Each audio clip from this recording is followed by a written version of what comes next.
My husband decides to stay with his mistress while his parents die in a car crash. I release him. I handle the emergency at the medical center alone. In my previous life, I persuaded him to put his parents first. Their lives were preserved, but his mistress, Madison Brooks, lost hers in an accident while trying to reunite with him. At first, Ryan seemed to overcome his grief. However, months later, when I was already carrying a child, something inside him changed. His attitude became increasingly distant, unstable, until he finally abandoned me.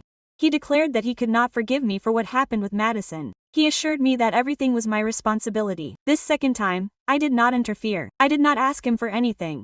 This time Ryan chose on his own to stay with Madison while his parents, Robert and Patricia Mitchell, were taken to the hospital in critical condition. When he finally checked his phone and saw the flood of notifications, the blush left his face. He froze as if the universe had collapsed on him. Madison Brooks, the woman he had risked everything for, lay reclining in my living room when the call from the hospital rang. Mrs. Mitchell, the voice on the other end said, "Your in-laws have been in a serious accident on the outskirts of town. They require immediate specialized surgery. The expense is considerable. They must be transferred to a suitable facility as soon as possible." A memory of my previous life prompted me to turn on the speakerphone. I looked at Ryan, willing him to hear every word. His face hardened with distrust.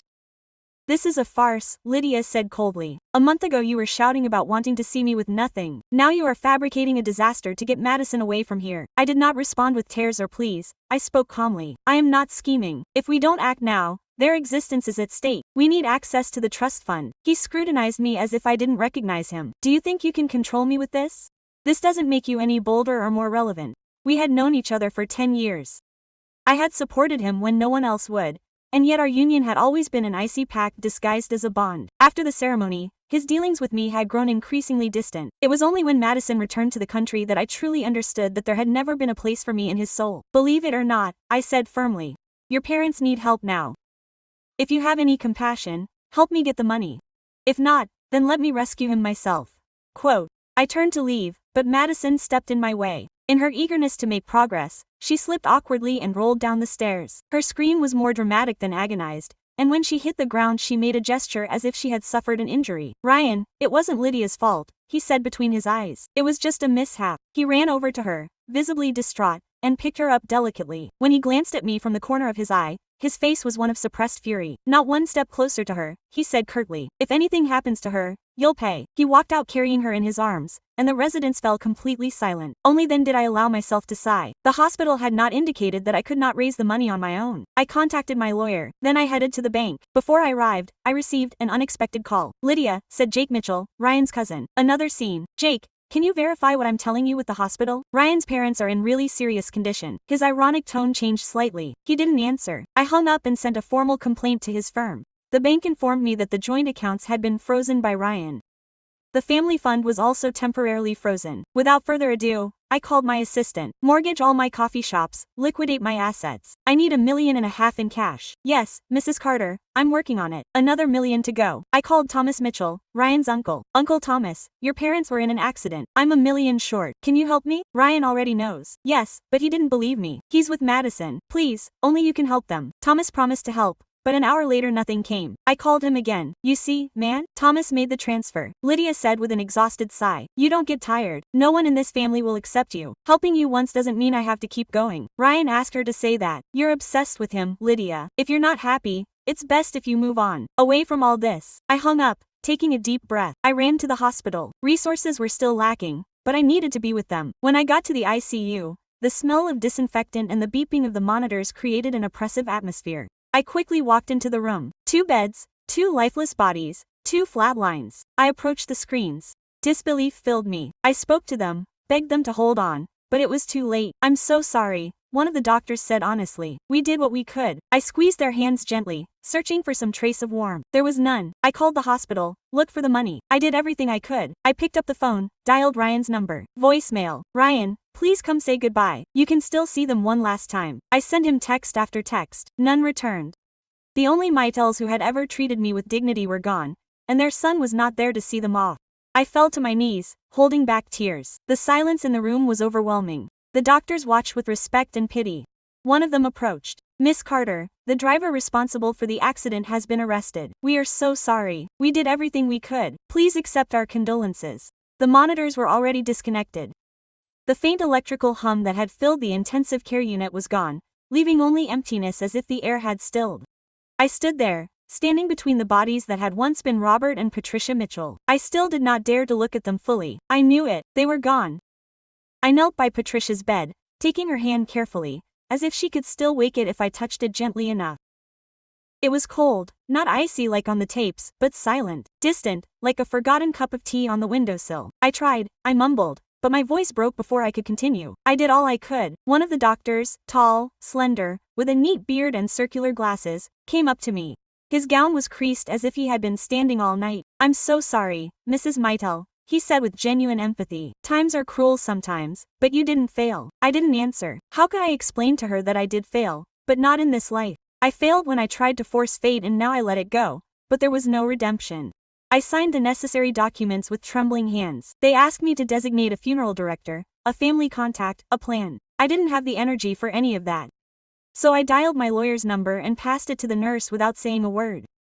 I walked out of the hospital as if my feet weren't mine. Outside, the world continued to rotate with brutal indifference. People walking by, cars honking, laughter that cut like knives. No one knew that the world had just lost two kind souls. I was about to get into the vehicle when a woman in a denim jacket and a cell phone in her hand rushed up. "Mrs. Meitel, I'm a reporter for Red 7 News. Could you give us a statement about the alleged setup surrounding your in-law's accident?" I looked at her blankly. What did she say? "Well, there are rumors that you invented the sinister plot to get your husband's attention. Madison Brooks posted a message hinting at it. I heard the rest. I didn't need to. I got in the car and closed the door without looking at her. Madison, of course. I had lost everyone's respect, but that wasn't enough. Now I wanted to become a public imposter, to turn suffering into a spectacle, but this time I wasn't going to hide. I arrived home, and everything smelled of expensive fragrance and silence. The residence was deserted, but traces remained. A half-used glass on the table, Madison's scarf forgotten on the back of a chair. I took that scarf, ivory, luxurious, soft, and tossed it into the fire in the fireplace without hesitation. "If they want a villain," I said quietly, "then let them have one." The next day I returned to the hospital. I had one last task to complete. As I entered, a nurse handed me a small white envelope with my name on it. Inside was a USB stick with no note, no explanation. I ran to the waiting room on the second floor where I knew there was a computer available for patients. I plugged it in. There were several folders, one with medical records, another with audios of calls. I listened to the first one, my voice requesting help from the hospital. Then the doctor's voice detailing that Ryan's parents needed urgent transfer. Everything was there, dated, recorded, verified. Someone at the hospital believed me and was supporting me. I closed the folder and leaned back in my chair with my eyes closed for the first time. You see, since all this began, I hadn't felt anger or sorrow, only resolve. This was not going to end in silence. Silence is a sound that evolves over time. At first I experienced it as relief, then as a warning. Now it was a condemnation. Ryan hadn't just disappeared from Kino and Simbring Hospital. He hadn't just ignored my calls, he had deleted it. I was sitting in my office upstairs in one of my empty coffee shops. It was raining outside. The city seemed blurry, as if the world, too, was uncertain of its shape. In front of me, the USB sat like a piece of wood on the floor. I called my lawyer Ernesto Cardenas. He was in his 50s with slick-back silver hair and a look that made him seem eternally annoyed with the judicial system. "You need to look into this." I pointed it out, handing him the pen drive. "It's the only thing the medical center gave me. I want you to check it, copy it, and confirm if it's valid in court." Ernesto took it without asking. "I'll study it tonight, but if it's what I imagine, Lydia, you could have a big case on your hands." I nodded in agreement. I wasn't prepared to celebrate. Before he left, he looked at me like a father would an injured daughter. "You're not alone, even if you feel that way." I waited for him to close the door before collapsing into my seat. That night, I accessed Madison's social media accounts from a fake profile. It wasn't hard to find what I was looking for. Her most recent post featured a striking black and white selfie accompanied by a long text that explained nothing but hinted at everything. Sometimes people commit extreme acts to get attention. Pray for those willing to fabricate sinister and dramatic events to keep the spotlight. Justice, right? The responses were split between die-hard fans and doubters, but one specific line caught my interest. "And if Mrs. Meitel isn't lying, it was a seed, a crack." I decided to sow more. I contacted the reporter who used to be a regular at one of my cafes. His name was Adrian Suarez, close to 40, skinny, sharp-faced, with a budding beard and a deep voice that contrasted with his youthful appearance. His forte was critical investigations. What do you want me to spread? He asked bluntly when he took my call. The truth, but backed up. We met at a modest cafe, away from the hustle and bustle. I gave him a replica of the entire contents of the pendrive. This goes beyond your in-laws, right? He asked, narrowing his eyes. It's about the system that allows these things to happen. Ryan, of all people, ignored the signals. Madison altered the story and the family chose to ignore it. Adrian took a while to answer, then nodded. I will, but be prepared. If this gets published, no one will see you the same. That's what I intend, I replied. The next day I opted for what terrified me the most, to try one last contact with Ryan. Not for him, for me. I needed to hear his silence with my own ears. I called once, 2, 3, answering machine. Hello, it's Ryan. Leave a message after the beep. The beep came. I opened my mouth, but there was no sound. I hung up. I sank to the floor with my back against the wall. I didn't cry. I had overcome the tears. I was just thinking about him. He's no longer an enigma. His silence is not doubt. It's choice. My phone vibrated. It was Ernesto. The contents of the pendrive are solid with dates, stamps, clear audio. We can use it in court. And if Adrian pulls it out, it will be hard to refute him. I nodded even though he didn't see me. Thank you. And the family assets are still blocked. But that could change if you prove that the papers were altered to prevent the transfer in a health crisis. That happened. So it's up to us to prove it. I ended the call. I looked out the window at the city. The sun was beginning to pierce the clouds timidly, as if questioning his permission to shine. Ryan could scorn me, but the truth was no longer hidden. Adrian acted quickly. At 6:14 in the morning, I received the link to his report. The headline dominated half the screen. Verified footage of the Mydell case. Documents confirm that the urgency was genuine. He didn't mention my name once, nor Ryan's, nor Madison's. He acted with the precision of a surgeon, facts, dates, audio transcripts, altered voices, protected identities, but irrefutable to those who experienced it. The effect was exact. It was impossible to question him without conceding something. The answers exploded live. Distrust was cracking. The public mood changing. They were no longer asking if I had made it up. They were asking who had ignored reality. I got dressed without checking the time and drove to the office where Ernesto worked. He was already waiting for me standing by the window with his white shirt rolled up in the face of someone who had spent the night in the office. He was a robust, stocky guy with dark gray hair, fixed with gel, and a short, thick beard. He looked like a prosecutor in battle. Quote, "It's out," I said, placing the phone on the table. I read it and sent it to 2 reliable media outlets. They won't be able to ignore it. He sat down across from me and opened a file with colored dividers. Lydia, the pen drive doesn't just clear your reputation. It proves that resources were obstructed in a verifiable medical emergency. That creates civil obligations. I'm not looking for money, I said. Don't be mistaken, he replied without sugarcoating. Obtaining compensation in a lawsuit like this is not greed. It's removing the incentive that drives them to act as they did to you. I didn't answer. I stared outside for a long minute. The next step, Ernesto murmured in a low tone, is to notify the Mydell family. Legally, they won't feign ignorance anymore. He handed me an envelope. I need your signature. I signed without hesitation. As I left the building, the frigid air pricked my skin. I walked to the vehicle when my phone vibrated again. A strange number. Lydia, it was Jake. I want to talk to you. His tone wasn't haughty. He sounded empty, like someone losing his place. Speak. I read the report, the files. It's true. It was true all along. I closed my eyes. Jake was tall, young, in his early 30s. Jaw sharp, always impeccable in his suit. The voice I heard wasn't that of a confident man. It was that of someone watching a collapse in slow motion. Contact the hospital, I replied, and listen to the recordings yourself. You don't have to believe me. Silence on the other end. Then a murmur. Ryan doesn't know. He still thinks it's stopped. Lydia, you have to understand. He won't put up with this. I couldn't either. And here I am, I said before hanging up. It wasn't revenge. It was balance. Every cause has its effect. That afternoon, as I was checking emails in the deserted cafe, Ernesto sent me a short text. Notified. Family requests immediate meeting. Do not take direct calls. I leaned back in my chair. I closed my eyes. The game was starting to turn. For the first time, it wasn't I was chasing them. They were coming closer and I was ready to face them. The response was faster than expected. Adrian's text didn't just raise dust, it opened a gap in a glass wall. In the following days, expressions of support poured in, from strangers and calls from former customers of the cafe who remembered my tone, my laugh and how I had served them an espresso with a smile on worse days. It was strange. The same environment that had judged me with disdain now feigned a curious empathy. I didn't yearn for pity, I yearned for equity. Even so, that collective affection restored a vitality in me that I hadn't felt in years.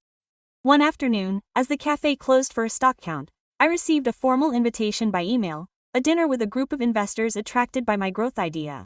It wasn't usual for capitalists to knock on the door of a local cafe. I signed the acceptance with the coolness that protects me and attended. The private room of the restaurant smelled of wine and resolutions. They were waiting for me. 3 individuals. The first was a tall man in his mid-40s with graying temples, brown eyes, and a firm jaw that showed resolve. He had broad shoulders under a dark coat and a modest smile that he did not try to control but to understand. He introduced himself as Eric Navarro, a former corporate lawyer. He said he had previously fought in court for cases that were no longer his responsibility. He did not sport a beard. His face was clean-shaven. He had broad hands, veined from years of work, and a few subtle scars on his knuckles. There was something about his aura that was calming, a fusion of solidity and warmth that I did not find in the Mitchell clan. Beside him, a middle-aged woman with curly brown hair, rectangular glasses, and an organized briefcase represented the financial department, and a young man in his 30s, dressed casually, seemed to be working the numbers. His eyes fixed on me, waiting for my words. I explained what I was looking for: to remake the cafe into a model that honored the space and offered opportunities to the area. I did not want to commercialize my story. I wanted to expand it. Eric answered without interrupting. When he finished, he smiled and said, "You have something that cannot be acquired with funds, genuineness, and that is scarce today." We talked for hours. Eric probed me about my barriers, my fears, and what it would mean for me to take back control. He discussed tactics, how to legally protect my assets, and how to leverage the new exposure without diluting the core. He offered me a clear outline, capital, guidance, and a pact of secrecy to shield me from the Mitchell family's onslaught. He didn't propose charity, he proposed an alliance. Over dinner, Eric calmly remarked that he had been through something similar. He told me, in a whisper and with a fixed gaze, that years earlier he had risked everything on a case that consumed him. A corporate scandal where his partners abandoned him. He lost everything: his firm, his prestige, even a bond he had thought would last. As he said it, I saw in his eyes a similar line between defeat and resurgence. He was no flawless savior. He was a man who knew the edge of stumbling and had learned not to fear it. At the end of the meeting, he extended to me something no one had given me since the beginning: a heartfelt pat on the back. "I will not demand forget your past," he said. "I only want to support you in creating your future." I walked toward the door with the impression that for the first time I wasn't facing the arrangements alone. The downpour of the previous days had washed the sidewalk. Now it gleamed under the urban glare.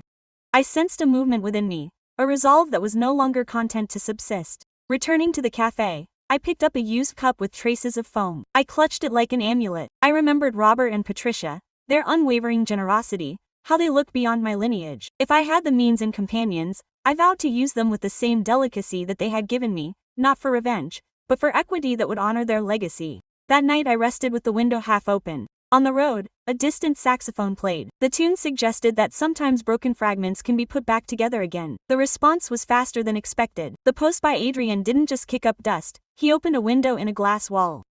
In the following days, I received signs of support, from strangers and calls from old cafe patrons who recalled my doorbell, my laughter, and how I served them coffee with a smile in worse times. It was strange. The same entourage that had looked at me with disdain now feigned interested empathy. I didn't yearn for pity, I sought rectitude. Even so, that collective affection restored a vitality I had lost years ago. One afternoon, as the cafe closed for the inventory count, I received an official announcement in the mail: an evening with investors attracted by my growth plan. It was unusual for capitalists to knock on the door of a neighborhood cafe. I confirmed it with the acquired coldness that protects me and attended. The private room of the restaurant exuded wine and resolutions. 3 individuals were waiting for me. The first was a tall man, around 45, with hair flecked with gray at the temples, brown eyes, and a strong jaw that revealed tenacity.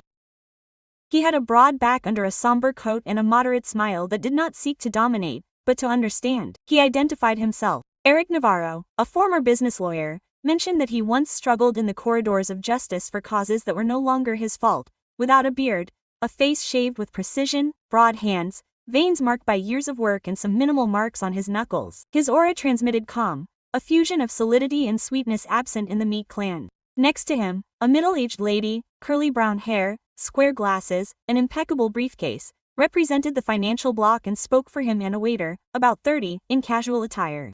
He seemed in charge of deciphering figures. His eyes fixed on me, awaiting my words. I detailed my goals: remake the cafe into a model that would enhance the place and offer opportunities to the neighborhood. I did not want to sell my existence, but to expand it. Eric answered without hesitation. When he finished, he smiled and said, "You have something that's unattainable with money. Genuine, and that's scarce these days." We talked at length. Eric asked about my boundaries, fears, and what it would mean to regain control. He talked about tactics, about legally protecting my assets and exploiting my newfound fame without diluting my essence. He laid out a clear plan: capital, guidance, and a pact of secrecy to shield me from the onslaught of the lineage. Mitchell didn't give alms, he gave an alliance. During dinner, Eric calmly alluded to a similar ordeal. He told me in a whisper and with a fixed gaze that years ago he risked everything for a lawsuit that consumed him.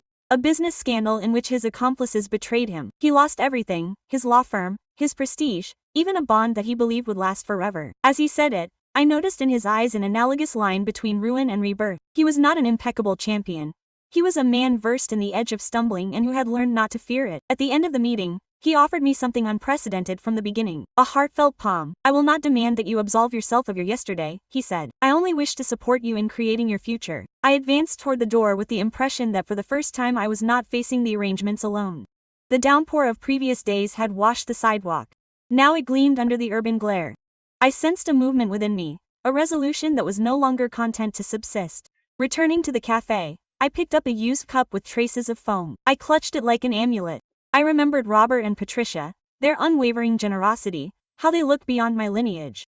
If I had the means and companions, I vowed to use them with the same delicacy that they had given me, not for revenge, but for equity that would honor their legacy. That night I slept with the window ajar.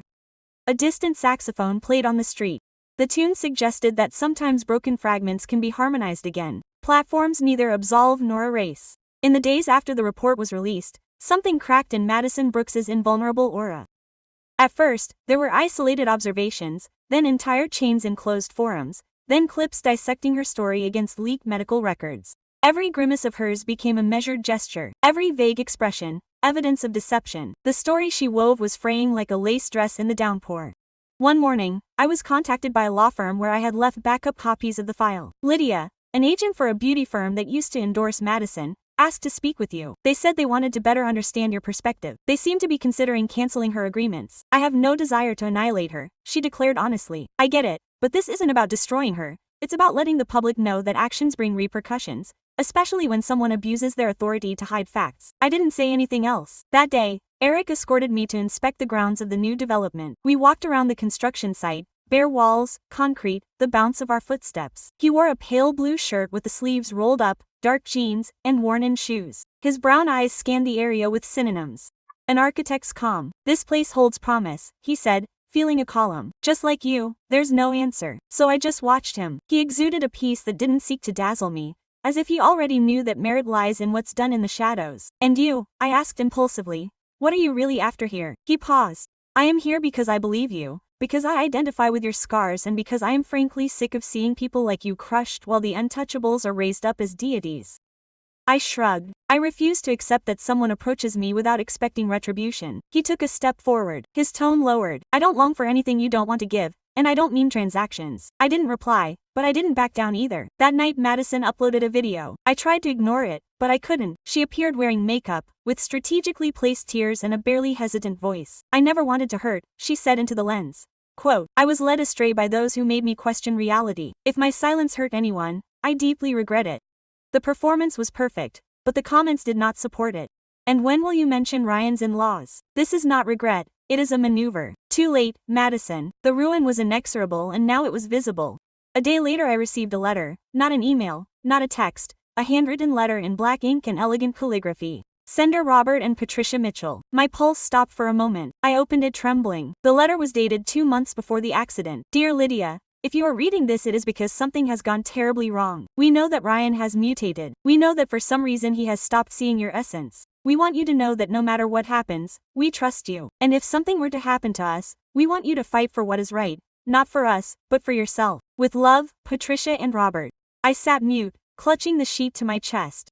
Her words were a floating post-mortem. She was not alone. She was not the madwoman they portrayed her to be. She was someone who had been warned, and that changed everything for me. They did not remain inactive for long. Barely a week after the public debacle in Madison, the initial legal notice arrived, a formal petition to set aside the will of Ryan's parents. The allegation was typical and offensively obvious. Emotional duress, improper interference, disguised personal gain. The undersigned attorney was notorious for advocating for tycoon heirs accused of familial disloyalty.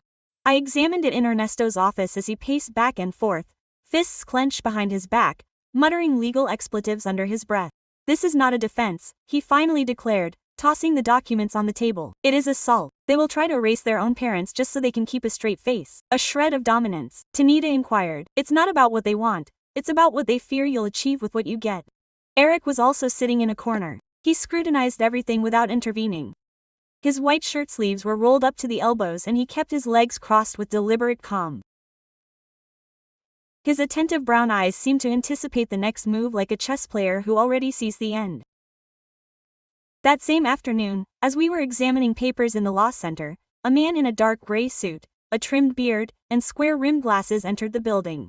It was Thomas Mitchell's attorney.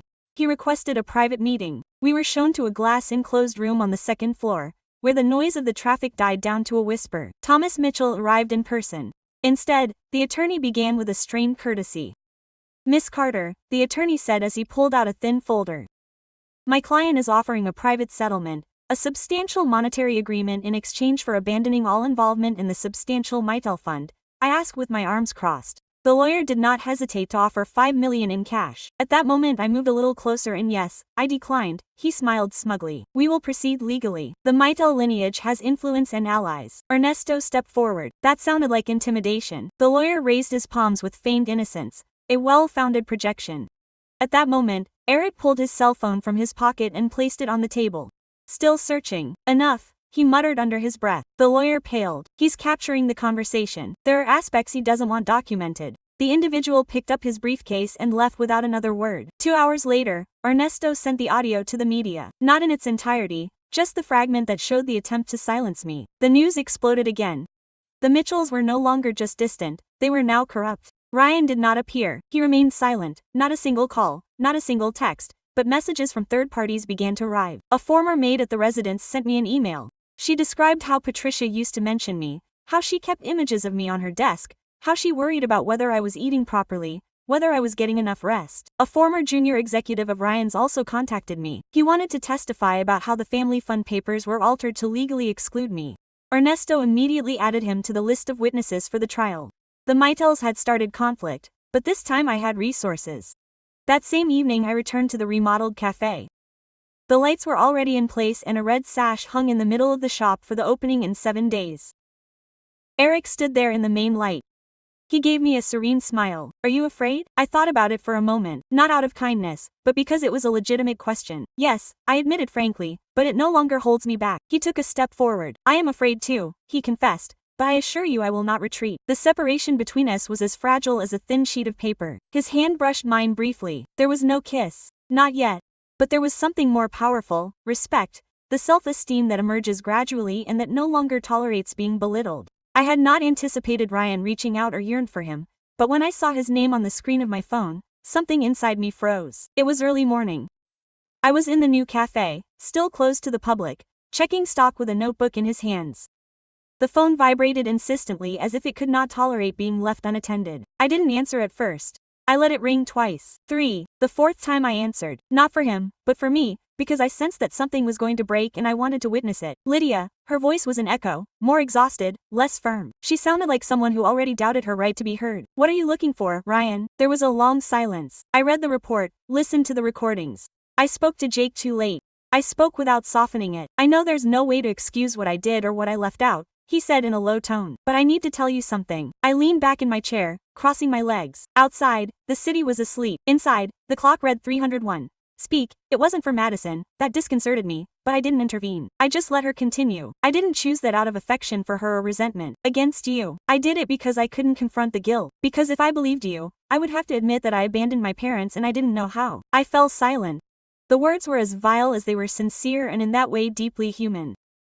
"Every time I thought of your pleading voice, I felt like I was suffocating and I didn't know how to bear it. So you chose to ruin me," I whispered. "Easier to think that I was a fake." "Yes," he replied without excuse. "It was." I inhaled deeply. A year ago, his words would have destroyed me. Today they only confirmed what I already knew. "And now what are you after?" "I don't know. I imagine not losing you completely." I laughed, a dry laugh, without anger, without irony, just a genuine laugh. "Ryan, you've lost me for a long time now," Lydia started to say, but I cut her off.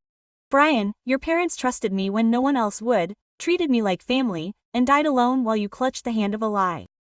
"Don't I hate it?" he said almost desperately. "Almost like I don't either," I replied calmly. "I don't feel anything for you anymore. And that's much worse, isn't it?" The silence returned, thicker, more conclusive. "Goodbye, Ryan." And I hung up. I put the phone on the table and remained there, feeling the liberation flow through me like a warm current.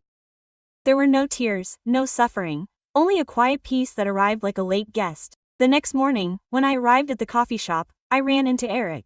He was at the counter with 2 cups poured and his light blue shirt rolled up as always. His face revealed signs of insufficient sleep, slightly irritated eyes, 2 days of beard. "Didn't you rest?" I asked when I entered a little while ago. He answered, handing me the cup. Something told me that today would be a key day. I looked him in the eyes. I didn't need to verbalize it. Ryan called me last night. He wasn't surprised and dropped the facade. Eric took a sip of coffee slowly. "And you?" I broke down. We were left speechless, sitting at the still deserted bar. There were no customers, no hustle and bustle, just the conviction that a page had finally been turned.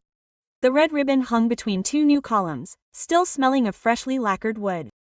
It was a warm, radiant morning, and everything in the environment seemed to align itself to make the airway less. Outside, a line of people was forming. Some curious, others regulars, some neighbors, many with cameras, microphones or cell phones at the ready. It wasn't just an opening. It was an emblematic gesture and I understood it. I inhaled deeply before leaving. She was wearing a simple, sand-colored dress with elbow-length sleeves and her hair pulled back in a low bun. Subtle makeup, determined gaze. Beside me, Eric handed me the gold scissors without saying a word. He wore a white shirt, a dark jacket, no tie, and that contained smile that was already his discreet hallmark. "Are you ready?" I nodded and cut the ribbon. Applause erupted, flashes, voices. But what really moved me was seeing 2 unexpected figures in the front row. The nurse who had given me the USB and the mansion's former gardener, Mitchell, a dark-skinned man with a hunched back and big hands like roots. Both applauded silently, just with their eyes, and that was enough. The event continued with interviews, coffees served, soft music and the smell of vanilla and cinnamon. But at noon I asked for silence. I went up to an improvised platform at the back of the venue and took the microphone. My heart was beating fast, but not because of fear. It was the weight of what was imminent. "Thank you for joining us," I said, observing the attentive faces. "This place is not just a coffee shop. It is a reboot for me and for many." I paused, recalling the nights of Sosobra, the hospital corridors, the ignored calls. Today, in homage to Robert and Patricia Mitchell, I am announcing the founding of the Patricia and Robert Fund, a scholarship plan for young people in vulnerable situations who wish to study gastronomy, hospitality, or any discipline that unites people. The applause began softly, then firmly, warmly, embracingly.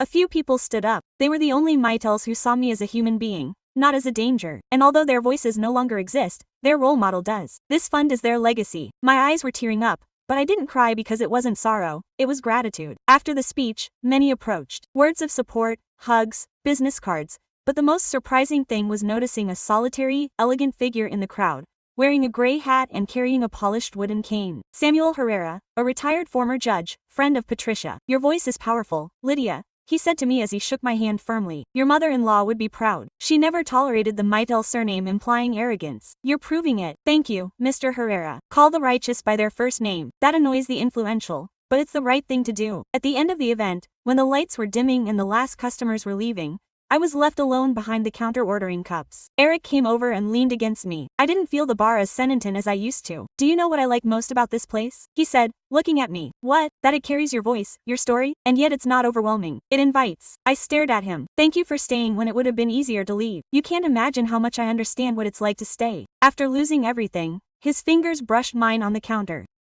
No oaths or revelations were sworn, just a contact, an opportunity. Because sometimes the most bold is not revenge, but starting over. The afternoon was descending with unusual serenity when I watched him cross the street. Ryan, in a gray suit, no tie, no light blue shirt, wrinkled as if he had spent the night in it. His hair, usually impeccable, fell free, untamed, and his face was sharper, more marked by dark circles. He looked older, or perhaps for the first time he was showing himself without the masks of dominance. He entered the cafe with uncertain steps, as if he doubted his right to be there. There were no glasses, no reporters, just me, Eric, in the back reviewing documents and the faint rustle of cups and plates. The whole place exuded renewed freshness, cozy wood, walls with hanging plants and golden light dancing on the polished windows. I approached the counter without haste. He watched me. In his eyes there was an effort to ask for forgiveness, but without the words to articulate it. "Lydia," he murmured quietly, almost as if my name caused him pain. "Are you here for coffee?" I asked as if he were just another customer. He inhaled deeply. "I didn't come to argue, I just wanted to see you." I really looked at him. I looked at him. There was no trace left of the man who once made me shiver. Only a faint echo of what he might have been lingered. "And what do you expect to find?" He lowered his eyes. "Someone to absolve me." I rested both palms on the counter without raising my voice. "I didn't come into this world to grant you pardon, Ryan. I came to work, to build, to love when it's true. I know, he whispered. I've seen everything you've accomplished. The fund in honor of my parents surpassed what I deserved. Thank you for that. I didn't utter a word. Sometimes silence is the best way to set a boundary. Are you still with him? He asked, turning his gaze to where Eric was focused on sorting ledgers, without even looking up. I am with myself, I replied. The rest will come if it must. Ryan nodded as if that retort disarmed him more than any complaint ever could. I just want you to know that I'm trying to be a better version of myself. Not for you, for me, even if it's late. It's late, I said. But I'm glad you're trying. Not for you, Ryan. For those who are still with you. Don't let what happened to me happen to them. He remained motionless for a moment longer. Then, with a sigh, he took a small box from his pocket and placed it on the counter. Quote, the rings, he said. I thought they belonged to you. The box contained the wedding ring and the engagement ring. I closed the lid without touching them. Quote, they belonged to yesterday. Leave them where you found them. He said nothing more. There was no hug or gesture of tenderness. Just a final glance. And then he walked out the same way. Eric approached slowly. He stopped beside me. Quote, all is well, yes, I replied, exhaling. He came looking for closure. But he doesn't know that I already closed it a while ago. And you have place to inaugurate something fresh? I looked at him. He was wearing that light linen shirt he liked so much, with the sleeves rolled up, and an expression of total respect. No rush or insistence, just company. Maybe, I said, but this time I'll do it at my own pace. He nodded, then leaned in very slowly and kissed me on the cheek. It was barely a brush, but it was enough. I didn't need any more proof, just the assurance that I had crossed to the other side and was still standing tall. The city was awakening with that dim light that seems to blur all the rough edges of yesterday.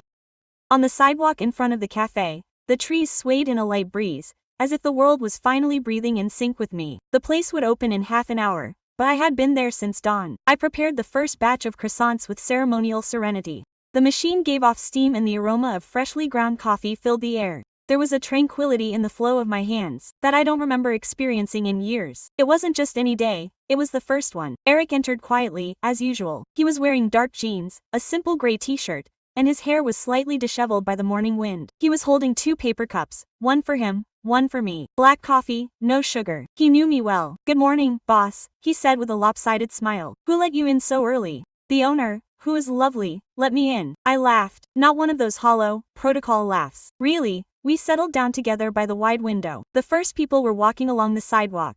A mother with a small child, a man with headphones, a young woman checking her cell phone while having a drink from the neighboring place, ordinary people with ordinary lives, and somehow me too. Do you realize how much you've achieved? Eric asked, interrupting the silence. I just tried to endure. No, enduring is what you do when everything is overwhelming. But you rebuilt and you did it with grace. I'm done with enduring, I said quietly. I'm no longer interested in being seen as the one who endured. I want to be the one who exists. She looked at me as if she didn't need words. There was something in her expression that wasn't trying to break in or interpret me, but rather to share with me the safe haven we had forged. We were no longer 2 fractured souls. We were 2 who knew how to mend. The doorbell rang. The first customer of the day entered. A woman with white hair pulled back in a casual bun and bright eyes leaning on a hand-decorated wooden cane. She wore a mustard scarf and a gentle smile. Quote, open for you always, I said, standing up.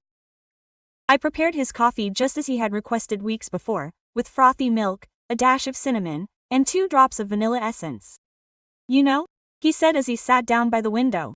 This place feels pure, like something more than dust had been cleaned. I smiled. Maybe we cleaned up yesterday. Eric winked at me from the bar. Then he handed me an envelope. It arrived this morning. It was certified mail. I opened it with calm hands. Inside was a court order. The Mitchell Family Trust was now officially active under shared management. My name was listed as one of the principal trustees. I read it without passion, not because it didn't matter, but because for the first time it wasn't required. It was no longer a title that gave me value, nor a bank account, nor a rematch. This was it, my feet firmly on my turf, my voice regained, my chosen existence. I hung the order in a small frame next to the cashier, not as a trophy, but as a memory, so as not to forget how far I had come. By 10 in the morning, the cafe was packed. Laughter, spoons softly clinking against cups, chats about the weather, existence, ambient music. Eric walked behind me, brushing my arm with his, ready to start over. No, I already started over. I kissed him softly, calmly, without fear, and I was finally free. Yeah,